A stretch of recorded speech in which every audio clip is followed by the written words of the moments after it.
Buenas tardes.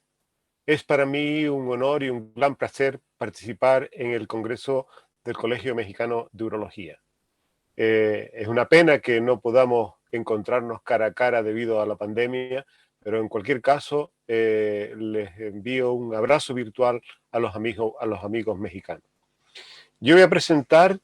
sobre el manejo de la urología femenina y funcional durante la pandemia de COVID-19.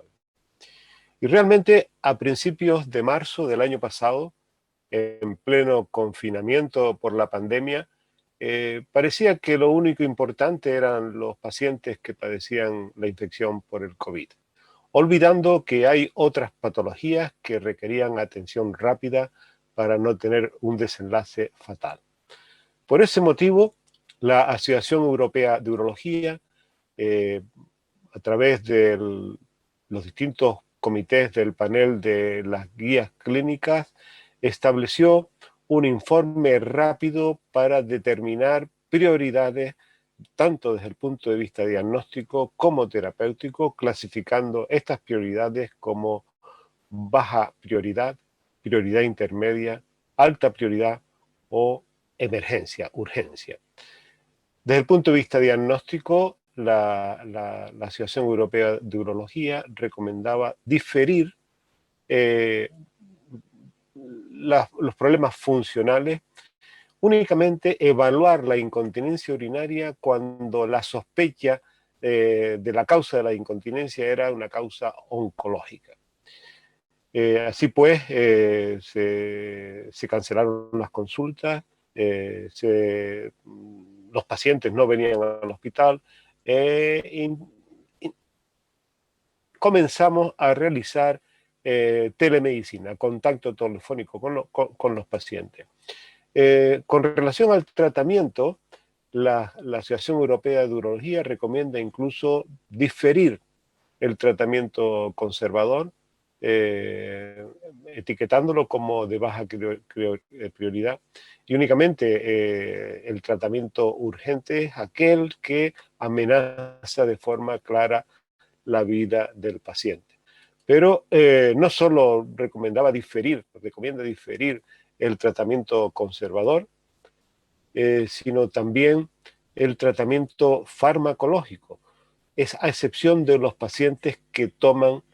desmopresina, obviamente por el riesgo asociado al trastorno hidroelectrolítico que se puede presentar en los pacientes que toman desmopresina para el tratamiento de la nocturia. Con relación al tratamiento quirúrgico, la Asociación Europea de Urología también recomendó retrasar el tratamiento de esas patologías benignas como la incontinencia urinaria de esfuerzo, la incontinencia urinaria mixta, el divertículo uretral, la incontinencia postprostatectomía e incluso el tratamiento de la fístula no obstétrica del tracto urinario, que son las que vemos habitualmente en nuestro medio. En relación al tratamiento quirúrgico, el tratamiento quirúrgico de la fístula sí se estableció como prioridad, y considerando el tratamiento basado en casos particulares, es decir, analizar caso por caso para decidir o establecer la prioridad de la cirugía. Debido a ello, pues realmente se produjo una barrera, una muralla entre los, digamos, tratantes, entre el personal sanitario y los pacientes, de forma que estas patologías pues resultaron de alguna forma abandonadas, y a consecuencia de la pandemia, pues estos pacientes se vieron privados de la atención médica apropiada. Y esto ocurrió pues en todo el mundo. En este trabajo, en este artículo publicado por el grupo Urosomi, que es un grupo de urólogos de todo el mundo, con particular interés en las redes sociales, pues hizo una encuesta comprobando que hubo una reducción dramática de todos aquellos procedimientos enfocados a las patologías benignas, tanto desde el punto de vista diagnóstico como desde el punto de vista del tratamiento quirúrgico. Es decir, hubo reducción en todas las patologías. En las patologías oncológicas, como el cáncer de testículo, solamente hubo una reducción del 15%, pero en relación a las patologías benignas como la hiperplasia prostática benigna o la incontinencia, etcétera, pues hubo una reducción cercana al 90% de los casos. El grupo de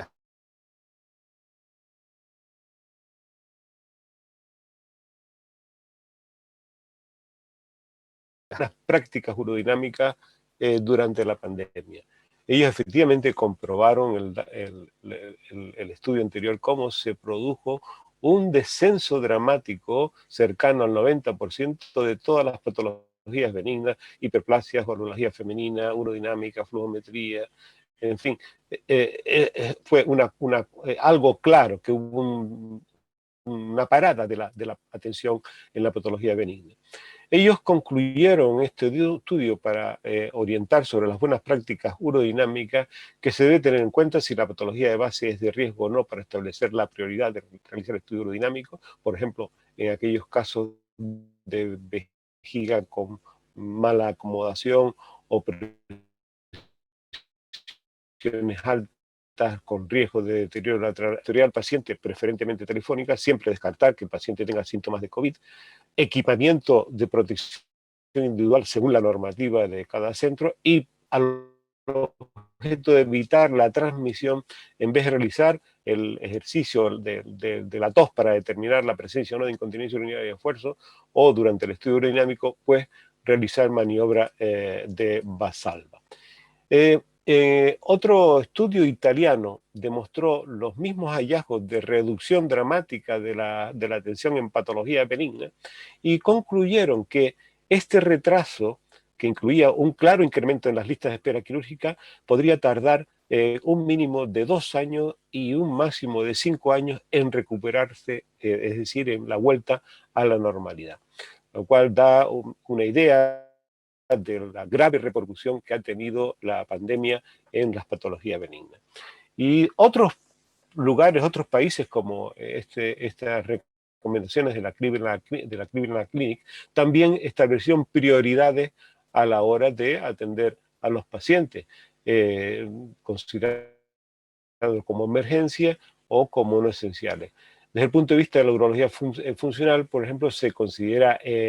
pues, con cierta prioridad el segundo tiempo de la neuromodulación de raíces sacras, entre otras cosas, porque se puede infectar el electrodo. Por eso en estos casos que lo que se recomendaba era o hacerlo pronto o cortar el cable para evitar la infección y reimplantar la batería o el neuromodulador en un segundo tiempo. No se consideran esenciales, pues cirugías como los SLIM, la cirugía del prolapso, el primer tiempo de neuromodulación sacra o esfínter urinario artificial, circuncisión, etc. Y lo mismo ocurría también en Europa. Seguían las mismas recomendaciones. Y hubo efectivamente distintas reacciones a nivel europeo, de distintos países, de Italia, como el grupo de Enrico Finazzi, también del grupo de Francia, con el grupo de Michel, y liderado por Gilles Carcenti, o también a nivel europeo y de la Asociación Europea de Urología, pues se recomendaban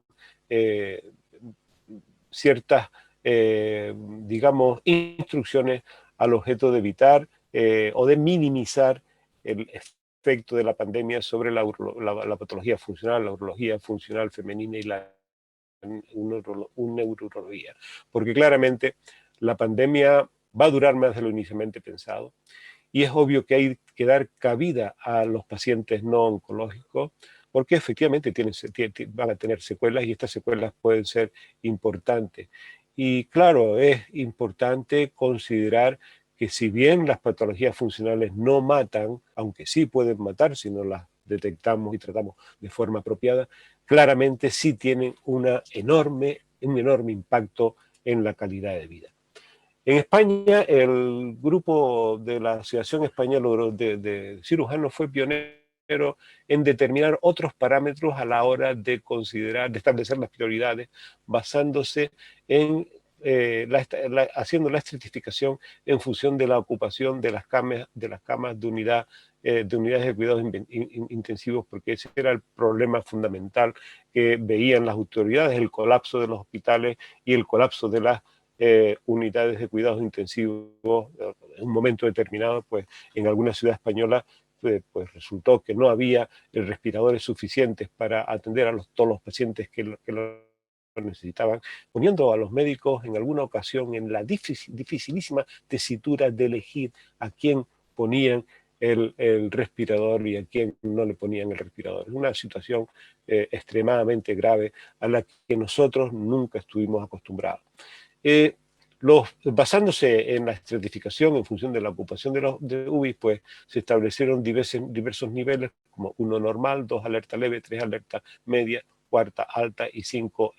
emergencia. Bueno, en función de esta estratificación, pues la Asociación Española de Cirujanos estableció estas recomendaciones, permitiendo así pues clasificar qué pacientes podrían ser tratados de forma inicial o qué pacientes podrían ser pospuestos. Desde la urología también, la Asociación Española de Urología y varios grupos de la asociación también determinaron, digamos, sugerencias para lo que se considera la desescalada una vez la pandemia haya disminuido, una vez se salga del confinamiento, clasificándolo en casi normal, alerta leve o alerta media, pero en los que siempre insistiendo en la telemedicina, porque realmente si algo nos ha enseñado la pandemia, a mí, en mi experiencia, es que es posible resolver muchos de los problemas que tienen nuestros pacientes por telemedicina. Los pacientes se sienten agradecidos, a ellos les agrada que los llamemos antes de la consulta y si es necesario, pues vienen al hospital, pero si no es necesario, son felices en no venir y resolver la consulta por teléfono. Y lo mismo en relación a la cirugía y a las técnicas quirúrgicas. Por ejemplo, tal como comentaba antes, en caso de neuromodulación de raíces sacras, pues si hay una alerta leve, pues se recomienda, pues si el paciente ya ha tenido el primer tiempo de neuromodulación, se recomienda seccionar el cable mientras espera el segundo tiempo. Únicamente la cirugía por ejemplo, de cistoplastia aumento o incluso toxina botulínica para disminuir la hiperactividad neurógena del detrusor, se considera en pacientes con vejiga de riesgo. La Asociación Europea de Urología, también promovió un grupo de urólogos con carácter internacional, clasificando los procedimientos de la urología funcional y femenina dependiendo de la urgencia, considerando urgencia electiva, prioridad intermedia o prioridad discrecionaria, determinando los distintos procedimientos que pueden ser o pueden requerir atención urgente, como por ejemplo el absceso, porque es amenazante contra la vida, la septicemia, la retención urinaria, si no es posible colocar un catéter, la hemorragia, la hematuria en los pacientes que sangran y que no son controlables, sobre todo en procedimientos después de urología femenina. Posponiendo para una vez la pandemia haya, digamos, se haya controlado el índice de infectados por 100.000 habitantes haya bajado, pues otros procedimientos como la cirugía electiva de la incontinencia urinaria, de patologías, digamos, que son benignas, que no impactan en la cantidad de vida, pero claramente sí impactan en la calidad de vida. Este mismo grupo pues concluyó que no todas las situaciones clínicas son susceptibles de ser atendidas bajo videollamada o llamada telefónica. La exploración física es esencial cuando se requiere. El escenario pandémico es fluctuante en el tiempo y no todos los hospitales del mismo país tendrán la misma situación, dependiendo de la ocupación de unidades de cuidados intensivos y hospitalización. En urología funcional también hay pacientes con patología de riesgo que deben ser tratados de manera urgente y preferente. En muchos casos es posible realizar la cirugía de forma ambulatoria y con anestesia local regional, por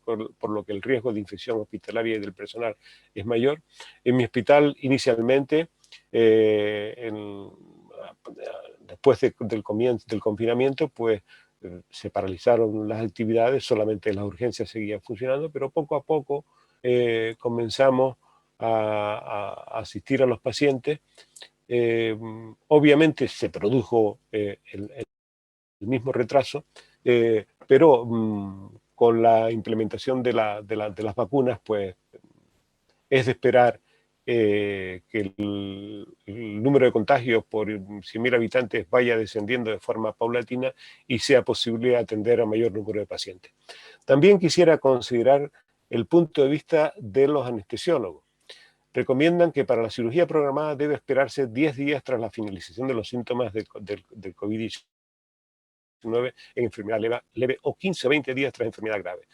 Aumento de morbilidad y mortalidad si se realiza cirugía antes de ese tiempo en aquellos pacientes en los que la enfermedad, la infección persiste. Siempre realizar balance entre riesgo perioperatorio y riesgo de progresión de la enfermedad de base o prioridad clínica. La vacunación semanas antes de la cirugía reduciría obviamente el riesgo y dado el mayor riesgo de morbilidad y mortalidad con COVID perioperatorio debe mantenerse las medidas para evitar el ingreso de pacientes que estén incubando el virus. Por eso en nuestros hospitales siempre para hacer procedimientos quirúrgicos se requería una prueba, se pedía una PCR para demostrar que el paciente estaba libre de coronavirus. Pero, y para terminar, lo que está por ver desde el punto de vista urológico son las consecuencias de la infección por COVID, porque a medida que avanza el tiempo comenzamos a ver recientes informes que nos advierten sobre la posibilidad de cistitis vírica, sobre la posibilidad de hematuria y de evolución atípica de los síntomas del tracto urinario inferior, de cistitis asociada a elevación de citoquinas en orina, tal como ha demostrado el grupo de Mike Chancellor, o inflamación testicular y alteraciones de la espermatogénesis, cuyas consecuencias pues, no son conocidas en el momento actual. En resumen, la patología urológica funcional es sin duda la más afectada durante la pandemia. Se ha producido un gran retraso en el diagnóstico y tratamiento de la patología urológica funcional. Se ha producido un gran retraso y bloqueo en las listas de espera quirúrgicas que tardará años en recuperarse. Es necesario readaptar las prioridades en urología funcional femenina y neurourología a la realidad actual, maximizando la seguridad del paciente y de los profesionales, y es preciso tener en cuenta que las patologías benignas, aunque no matan, sí empeoran tanto la calidad de vida como la productividad laboral, y por eso pues es preciso pensar en ellos, porque sí, claramente la patología oncológica requiere una atención especial, pero hay patologías benignas que también pueden